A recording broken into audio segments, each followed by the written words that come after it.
Hello everyone, welcome to Exit Bench classes. Today we shall discuss our topic total internal reflection means पूर्ण आंतरिक परावर्तन. So friends, watch this video completely because most important questions are in the end. So let's start this topic. Friends देखते हैं first question. एक तराशा हुआ हीरा अधिक चमकता है, इसका कारण है उसका कठोर होना, उच्च अपवर्तनांक, हीरे द्वारा प्रकाश का उत्सर्जन, प्रकाश का अवशोषण. तो फ्रेंड्स जो हीरा होता है वह अधिक चमकता है, वो उसके उच्च अपवर्तनांक के कारण चमकता है. हीरे का अपवर्तनांक बहुत उच्च होता है, तो फ्रेंड्स इसका आंसर भी हो जाएगा, क्योंकि हीरा का अपवर्तनांक उच्च होने के कारण इसका क्रांतिक कोण का मान होता है वो बहुत छोटा होता है, और इसका अपवर्तनांक लगभग इसका 2.42 होता है. इसका अपवर्तनांक जिसके लिए जब अपवर्तनांक उच्च होगा तो उसके लिए क्रांतिक कोण का मान बहुत कम होता है, जो कि 24 डिग्री होता है. और जो क्योंकि अपवर्तनांक जो म्यू होता है, म्यू प्रोपोर्शनल 1/sin के होता है, जहाँ सी ये क्रांतिक कोण है, इसलिए ये होता है व्युत्क्रमानुपाती. इसलिए इसका जो क्रांतिक कोण का मान है बहुत कम होता है. और जैसे आपतन कोण होता है आई, ये ग्रेटर देन होता है क्रांतिक कोण से इसके हीरे के. तो इसी कारण ये इसका अपवर्तनांक उच्च होने के कारण ये बहुत अधिक चमकता है. इससे जैसे हीरे के अंदर इसमें बार बार पूर्ण आंतरिक परावर्तन होता रहता है, जिसके फलस्वरूप यह हमेशा चमकता हुआ दिखाई देता है. पूर्ण आंतरिक परावर्तन है, इसके मैनी मोर और अधिक एग्जाम्पल हैं. तो जैसे जल में परखनली का चमकीला दिखाई देना, जो जल में परखनली होती है वो डाल देते हैं परखनली तो वो चमकीली दिखाई देती है. और कांच में जो दरारें पड़ जाती हैं उसका चमकना, और रेगिस्तान में मरीचिका होती है, जैसे गर्मियों के मौसम में जो अधिक धूप पड़ने के कारण वहाँ पर पेड़ों की परछाई बन जाती है, उसे पानी जैसा दिखाई देता है, वो मरीचिका होती है. और ठंडे प्रदेशों में भी मरीचिका बन जाती है. और फ्रेंड्स मछली है, मछली द्वारा प्रेक्षित विश्व होता है, ऐसे कई एग्जाम्पल. प्रकाश तंतु होता है. तो फ्रेंड्स इसमें क्वेश्चन पूछ सकते हैं इसमें, और ऑप्शन दे देंगे तो उसमें आपको सही टिक करना होगा. तो फ्रेंड्स ये याद रखेंगे. तो फ्रेंड्स फाइनली इसका आंसर हो जाएगा, क्या हो जाएगा, बी ऑप्शन, उच्च अपवर्तनांक. फ्रेंड्स देखते हैं नेक्स्ट क्वेश्चन 2. प्रकाश की एक किरण माध्यम ए जिसका अपवर्तनांक 1.6 है से माध्यम बी जिसका अपवर्तनांक 1.5 है में जाती है, तो माध्यम ए के क्रांतिक कोण का मान होगा. तो फ्रेंड्स जब एक किरण माध्यम ए जिससे बी में जाती है तो इसे कैसे डिनोट करेंगे, तो इसे करेंगे B mu A means B के सापेक्ष. तो ये कितना हो जाएगा, जो अपवर्तनांक होता है mu is equal to 1/sin. तो यहाँ पर क्या करेंगे 1/sin. अब इसे क्या लिख सकते हैं बी म्यू ए को, तो यहाँ mu A upon mu B लिख सकते हैं इसे, इस इक्वल टू 1/sin. तो यहाँ पर फ्रेंड्स sin कितना आ जाएगा, sin is equal to mu B upon mu A. Friends next page पर देखते हैं, sin is equal to mu B upon mu A. यहाँ पर वैल्यू पुट करते हैं, sin is equal to mu B कितना है 1.5, ये म्यू ए कितना है 1.6. यहाँ पर sin फ्रेंड्स ये क्या हो जाएगा, इसमें 10 से मल्टीपल करेंगे तो ये कितना हो जाएगा 15/16. इसलिए friends C is equal to sine inverse 15/16 हो जाएगा. तो फ्रेंड्स मैच करते हैं आंसर, इसका क्या हो जाएगा, डी ऑप्शन, साइन इनवर्स 15/16. अब फ्रेंड्स देखते हैं नेक्स्ट क्वेश्चन. कांच से वायु में प्रवेश करते हुए प्रकाश का किस रंग के लिए क्रांतिक कोण न्यूनतम होता है. तो फ्रेंड्स देखते हैं, कांच से वायु में प्रवेश करती है तो वायु के सापेक्ष मीन्स ए म्यू जी. यहाँ जो कांच से वायु में प्रवेश करती है तो इसे ये लिख सकते हैं, इज इक्वल टू कितना होता है अपवर्तनांक 1/sin. अब ये कांच से वायु में प्रवेश करती है, यहाँ पर sin क्या पूछा है, कोण क्रांतिक कोण, तो sin is equal to 1/a mu G हो जाएगा. अब फ्रेंड्स देखते हैं, कांच से वायु में प्रवेश करते हुए प्रकाश का किस रंग के लिए क्रांतिक कोण न्यूनतम होगा. तो ये क्रांतिक कोण सबसे पहले देखते हैं, जब जिसका अपवर्तनांक कम होगा उसी के लिए क्रांतिक कोण अधिक होगा, और जिसका अपवर्तनांक ज़्यादा होगा उसी के लिए क्रांतिक कोण न्यूनतम होगा. तो फ्रेंड्स पूछा क्या है, क्रांतिक कोण न्यूनतम होगा, तो अपवर्तनांक देखते हैं किसका ज़्यादा होता है. तो फ्रेंड्स अपवर्तनांक होता है सबसे अधिक बैंगनी का। तो फ्रेंड्स इसका आंसर हो जाएगा डी ऑप्शन, बैंगनी रंग के लिए। अब फ्रेंड्स देखते हैं नेक्स्ट क्वेश्चन की ओर। दो माध्यमों ए तथा बी में क्रमशः प्रकाश क्रमशः इतने तथा इतने की चालों से संचरित होता है, तब इनके माध्य क्रांतिक कोण होगा।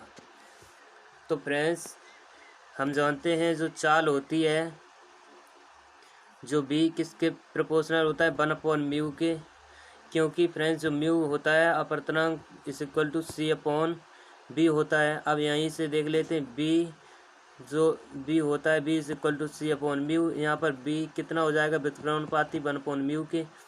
तो यहीं से देख लेते हैं। अब इसमें क्या करेंगे, बी है 1/म्यू। अब इसे कर लेते हैं B1/V2 इज इक्वल टू μ2/μ1। अब यहाँ पर वैल्यू इसमें निकालते हैं, देखते हैं μ1/μ2 को क्या लिख सकते हैं, ये μ2/μ1, μ1/μ2 को क्या लिख सकते हैं, B2/V1। तो फ्रेंड्स वैल्यू पुट करते हैं। V2 की वैल्यू कितनी हो गई, 2.4 × 10⁸, ये दी हुई है, अपॉन μ1 की कितनी है,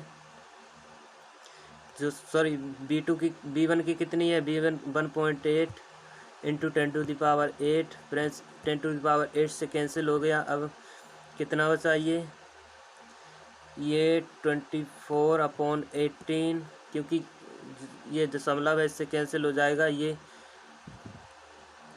8/6, ये कितना 4/3, ये कितनी आएगी फ्रेंड्स, μA/μV। तो फ्रेंड्स क्या म्यू यहाँ पर ए कर लेंगे, μ1 की जगह ए, यहाँ μ2 की जगह μV। तो फ्रेंड्स μA/μV की वैल्यू 4/3 हो गई। μA/μV is equal to 4/3। अब इसमें देखते हैं क्या है, इसमें अपवर्तनांक जो μA का है वो अधिक है, μA is greater than μV। यहाँ पर जो μA का अपवर्तनांक है ये μV से अधिक है, क्योंकि ये 4/3 का रेशियो है। अब क्या होता है, अब पूछा है इसमें फ्रेंड्स जो क्रांतिक कोण होगा उसमें पूर्ण आंतरिक परावर्तन होगा, पूछा है क्रांतिक कोण। तो पूर्ण आंतरिक परावर्तन के लिए जो किरण है वो ए से बी में जानी चाहिए, ए तथा बी में प्रकाश ए से बी में जानी चाहिए, क्योंकि माध्यम ए का अपवर्तनांक ज़्यादा है। तो जब ए से बी में जानी चाहिए तो फ्रेंड्स इसे ए से बी में जाएगी, तो इसे क्या लिखेंगे, B/μA, ये ए से बी में जा रही है। तो अब ये कितना हो जाएगा, 1/sin²। तो इसे क्या लिख सकते हैं, B/μA को μA/μV is equal to 1/sin²। तो sin² क्या हो जाएगा, ये रिवर्स कर देंगे, sin² हो जाएगा μV/μA। तो फ्रेंड्स देखते हैं नेक्स्ट पेज पर, sin² is equal to μV/μA। अब फ्रेंड्स μA/μV की वैल्यू निकाली थी, 4/3 थी μA/μV की। अब μV/μA की कितनी हो जाएगी, 3/4 हो जाएगी। तो फ्रेंड्स सी हो जाएगा sin 1 3/4। तो इसका आंसर क्या आ जाएगा, sin 1 3/4, डी ऑप्शन। चलिए फ्रेंड्स देखते हैं 7, किसी माध्यम में निर्वात में पूर्णांतरिक परावर्तन के लिए क्रांतिक कोण 30 डिग्री है, तो माध्यम में प्रकाश का वेग होगा। तो फ्रेंड्स वेग पूछा है, इसमें हम जानते हैं जो म्यू अपवर्तनांक होता है इज इक्वल टू 1/sin²। तो क्रांतिक कोण जो सी है इसकी वैल्यू दी है, तो mu is equal to 1/sin 30 की वैल्यू कितनी हो जाएगी, 1/2। तो 2 ऊपर पहुंच जाएंगे, तो म्यू इज इक्वल टू 2 हो गया, ये अपवर्तनांक आ गया फ्रेंड्स। अब क्या पूछा है, माध्यम में प्रकाश का वेग। जो फ्रेंड्स माध्यम में प्रकाश का वेग होता है b is equal to c/μ, ये अपवर्तनांक होता है। तो 3 × 10⁸/2 से डिवाइड करेंगे तो कितना हो जाएगा, 1.5 × 10⁸ मीटर पर सेकेंड। तो फ्रेंड्स इसका आंसर क्या हो जाएगा, बी ऑप्शन, 1.5 × 10⁸ मीटर प्रति सेकेंड। अब फ्रेंड्स देखते हैं 9, निम्नलिखित में किस कारण पूर्ण आंतरिक परावर्तन नहीं है, हीरे की चमक, प्रकाशीय तंतुओं का कार्य, किसी तालाब की वास्तविक और आभासी गहराई में अंतर, गर्मी के दिनों में मरीचिका।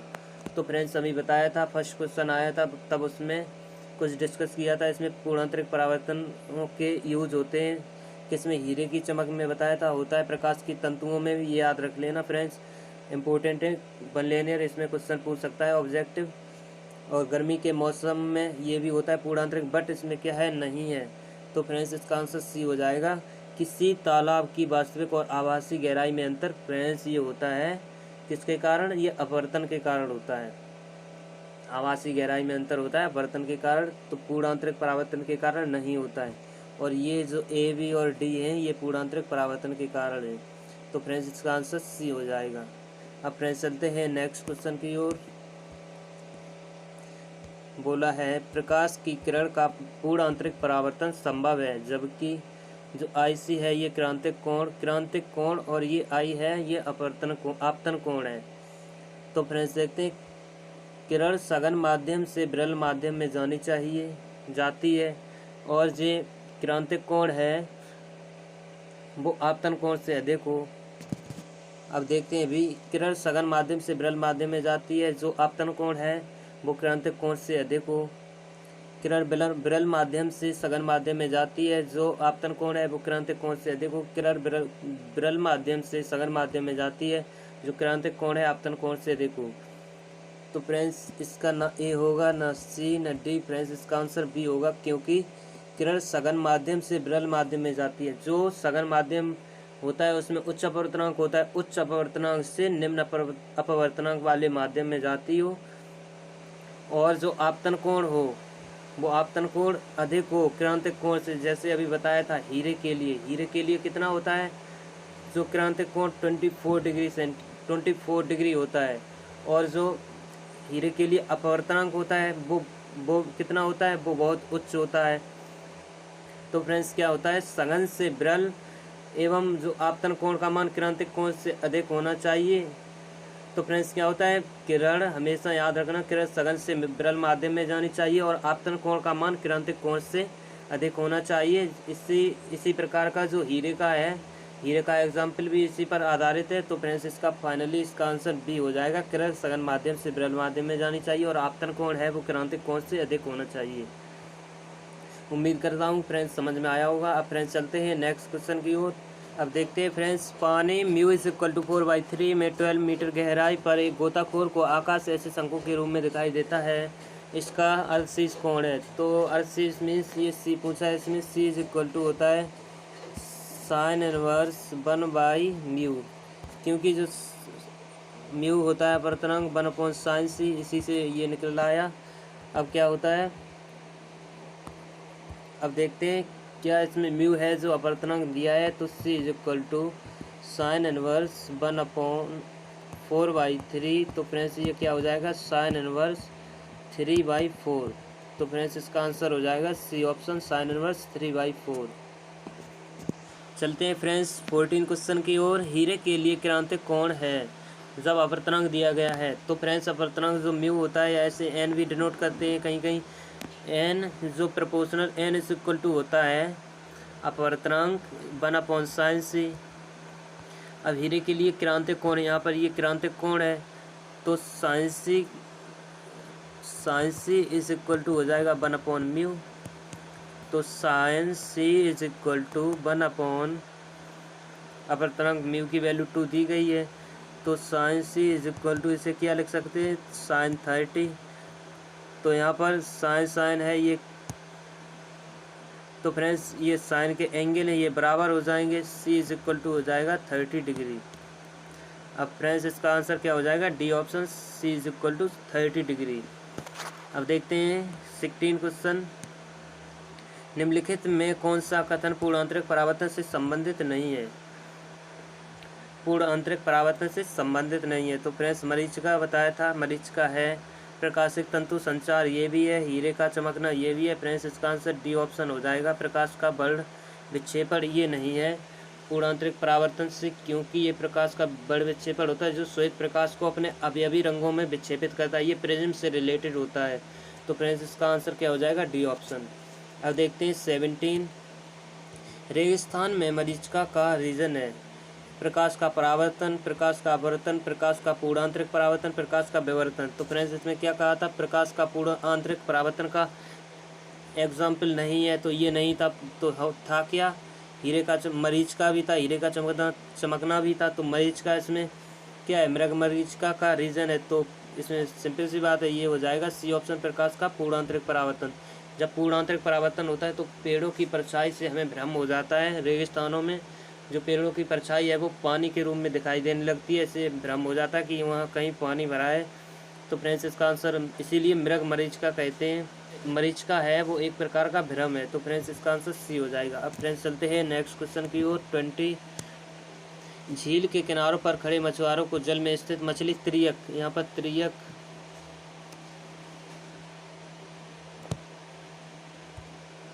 रेखा में दिखती है तो व्यक्ति दिखेगा। तो फ्रेंड्स याद रखेंगे, व्यक्ति जब त्रियक रेखा में दिखती है तो वास्तविकता से लंबा दिखता है। और फ्रेंड्स जो जैसे पानी में कोई चीज़ डली हुई है या छड़ डली हुई है तो उसे देखें तो वास्तविकता से कम गहराई पर दिखेगी, याद रखना। जो छड़ जैसे डली हुई है तो देखेंगे बहुत गहराई पर डली हुई है, लेकिन वो वास्तविकता में डली हुई है गहराई पर, तो उससे कम गहराई पर दिखेगी। अब फ्रेंड्स देखते हैं 22, अपवर्तनांक 4/3 के जल में h गहराई पर प्रकाश का बिंदु स्रोत रखा है, जल पृष्ठ के उस वृत्तीय क्षेत्र की त्रिज्या जिससे प्रकाश निर्गत होता है होगी। तो त्रिज्या है, तो फ्रेंड्स इसका आंसर ए हो जाएगा 3/√7h। फ्रेंड्स सॉल्व करने में इसे बहुत टाइम लगेगा, इसे एग्जाम में भी करेंगे तो यहाँ पर 2-3 मिनट आराम से लग जाएंगे, तो फ्रेंड्स इसे डायरेक्ट याद रख लेंगे, नेवी में आ सकता है 3/√7h। अब फ्रेंड्स चलते हैं नेक्स्ट क्वेश्चन की ओर। किसी माध्यम में प्रकाश का वेग वायु में वेग का आधा है, यदि प्रकाश किरण इस माध्यम से वायु में प्रवेश करती हो तो पूर्णांतरिक परावर्तन के लिए आपतन कोण का मान होना चाहिए। तो फ्रेंड्स इसे सॉल्व करते हैं। फ्रेंड्स हम जानते हैं म्यू होता है अपवर्तनांक = c/d। अब यहाँ क्या कर सकते हैं, म्यू =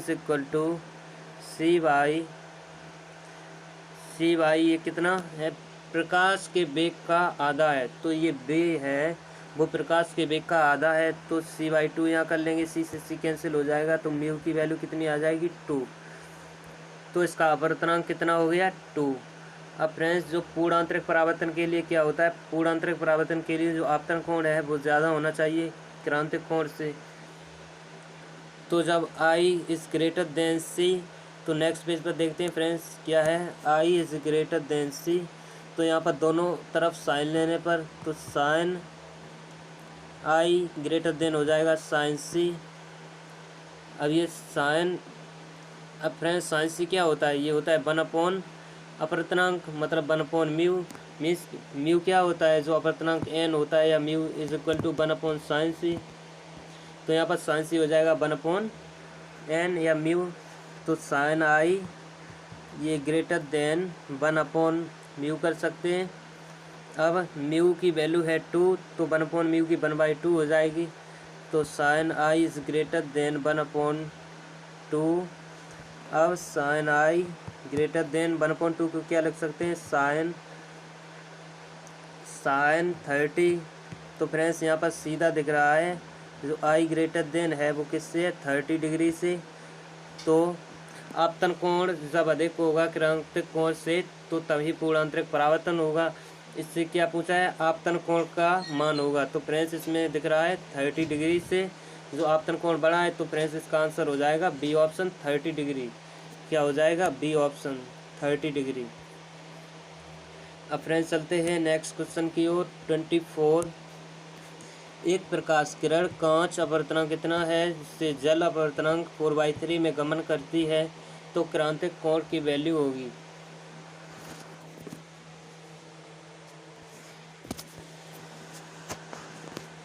तो फ्रेंड्स देखते हैं, जब किरण कांच से जल में गमन करती है तो कांच से जल के लिए क्या लिख सकते हैं, ये Wμg लिख सकते हैं, कांच से जल में जा रही है तो ये किसके इक्वल होगा, ये 1/sin c के इक्वल होगा, क्योंकि जो अपवर्तनांक होता है वो 1/sin c होता है। तो अब इसे क्या लिख सकते हैं, μg/μv mu water = 1/sin c। अब फ्रेंड्स वैल्यू पुट करते हैं। म्यूजिक की कितनी है जो गिलास में, ये 3/2/4/2 ये दी गई है जल में, is equal to 1/sin c। तो ये कितनी हो गई, सॉरी ये 4/3 है, तो 3 से 9/8।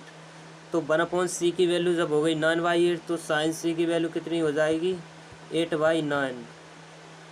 तो फ्रेंड्स यहाँ पर c इज इक्वल टू सी कितना हो जाएगा sin इनवर्स 8/9। तो फ्रेंड्स इसका आंसर क्या हो जाएगा, सी ऑप्शन sin इनवर्स 8/9। अब फ्रेंड्स देखते हैं 25, जल तथा कांच के क्रांतिक कोणों के बीच संबंध होगा।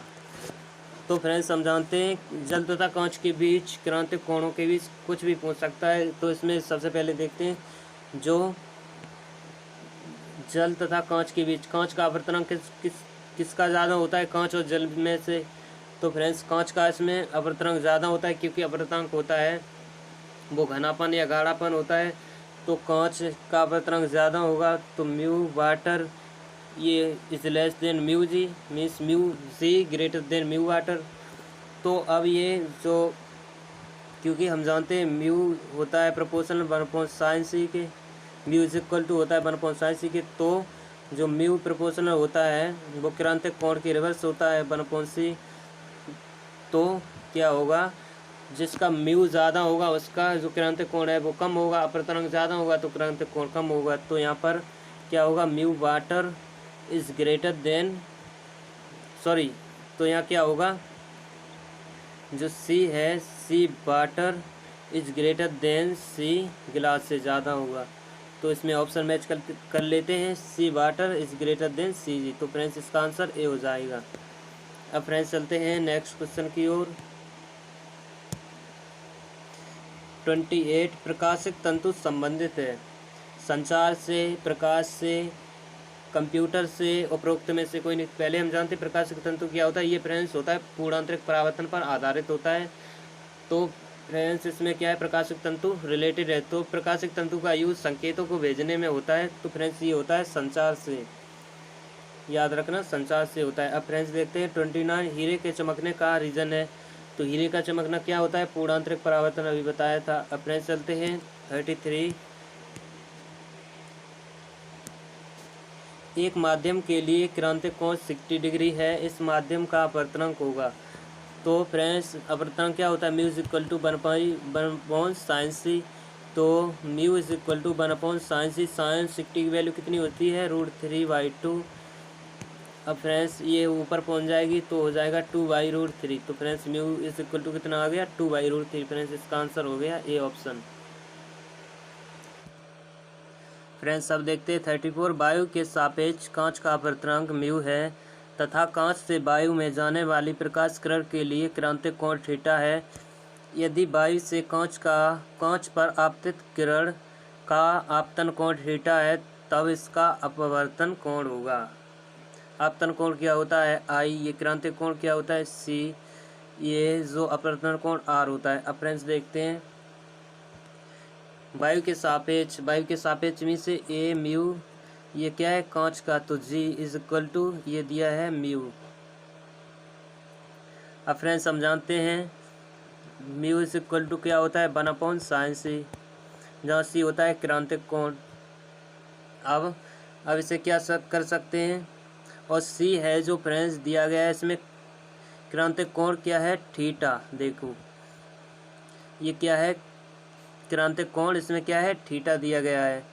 तो यहाँ पर क्या है, ये म्यू है, क्रांतिक कोण थीटा दिया है। तो इसे क्या लिख सकते हैं, is equal to 1/sin theta लिख सकते हैं, क्योंकि mu is equal to 1/sin c। तो mu is equal to 1/sin theta लिख सकते हैं।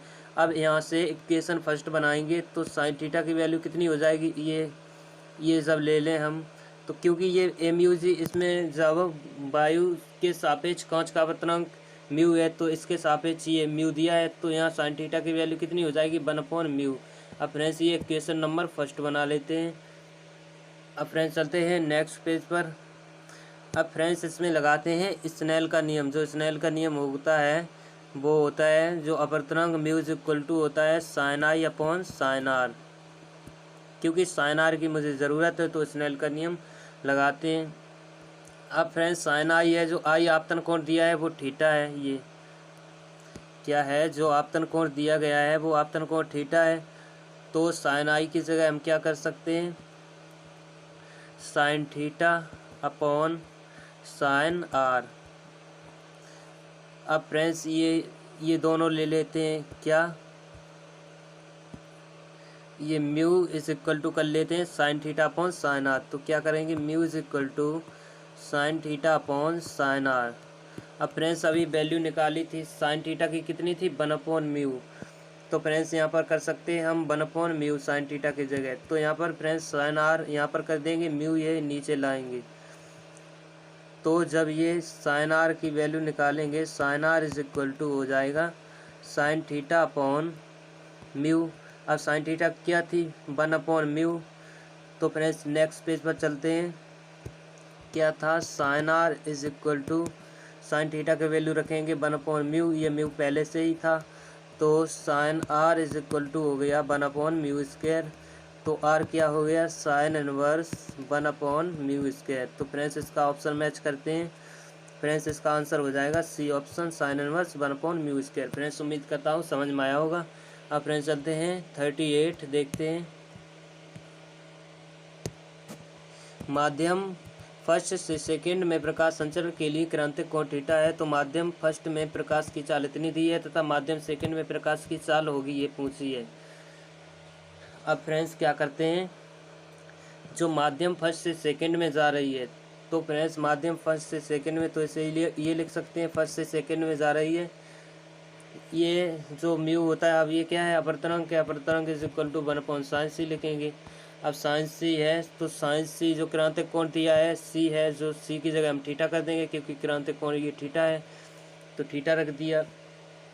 अब फ्रेंड्स ये कितना हो गया, 2μ1 is equal to 1 upon sine theta. तो इसे क्या लिख सकते हैं, μ1 अपॉन μ2 लिख सकते हैं, is equal to 1 upon sine theta, 1 upon sine theta हो गया। अब ये फ्रेंड्स जो μ1 अपॉन μ2 है,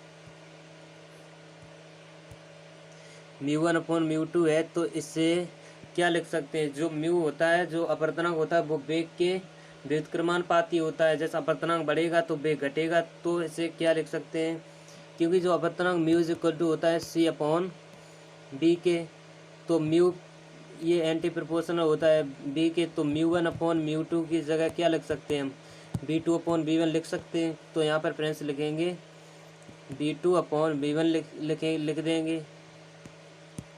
अब फ्रेंड्स इसमें रिलेशन देखते हैं क्या आता है, क्योंकि इसमें क्या पूछा है, चाल होगी। तो फ्रेंड्स देखते हैं b2 upon b1 is equal to 1 upon sine theta हो जाएगा। तो देखते हैं b2 upon b1 is equal to 1 upon sine theta हो जाएगा। अब माध्यम फर्स्ट में प्रकाश की चाल दी गई है b है, तो फ्रेंड्स b1 की जगह, मतलब माध्यम फर्स्ट है तो b कर सकते हैं, b2 upon b is equal to 1 upon sine theta. तो माध्यम सेकंड में पूछी है, तो माध्यम सेकंड की क्या है, b2 इज इक्वल टू हो जाएगा b बाई साइन थीटा। तो फ्रेंड्स इसका आंसर क्या हो जाएगा, b बाई साइन थीटा। तो फ्रेंड्स हो जाएगा B option, b by sine theta. अब फ्रेंड्स देखते हैं 41 में क्या बोला है, एक चिकित्सक एंडोस्कोप द्वारा शरीर के आंतरिक भाग को देखता है, यह किस सिद्धांत पर आधारित है।